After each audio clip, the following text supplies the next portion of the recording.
Sanfoforo mu ane ebo eraye arehosem emu.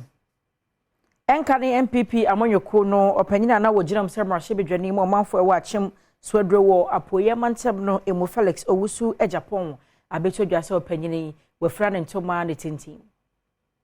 Kane majority leader Felix Owusu-Adjapong ya betodwa se wada ne benkum so no odimfie aduso enkono nenso de kodie potia ekum no de omfa ho nsem emetodwa wo man Ghana bakosemu no wono eneye mrahye bedwani a odika yi no Akyem Swedru e wa afi apem ahankoro ne adukunu ensiemu onya emanemu empem dunum ahana ne aduonu nan ya na yo hamu chichemu aduanan ennum echiripo aduasa afempinum nso osai etena akonwa so a onya amanemu empem dunan ahansia ene dunan ya na yo hamu chichemu aduonum nsia echiripo nwotwe osai so edi aswafo di brebebre ya obeye oswafo awhwe ahyaya akoni abedie so ene oswafo awhwe nkitanwodie so ogefo bosomini wa afempinu ene baakomo echire obeye Minister of Parliamentary Affairs ewo oforiso bosomini wa afempinu ene miensa afempinu ene nanmu ena owura Owusu-Adjapong esan enya dibre semrahye bedwani biemu a onya amanemu empem aduonu baako ene aduanan enwotwe ya na yohamu chichemu aduosiensia echiripo aduokuno nan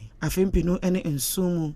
wajini dibre eto honomu a oye na adwen se obekọ akotu franka ama NPP amanyoko no Bisenti wankosia kan wa afempinu ene onwotwimu ya Joseph Ampoma bosompem ena ekofa akonwa no se emrahye bedwani aye ohumumo bosomeni mu wa afempinu ene nwotwimu oyini se woswafo wo hwe nyina mahoden so a okura dibre no mu a ekosise enkane mampanyini John Ajekum Kufo ebetera so se mampanyini e wa afempinu ene nkuno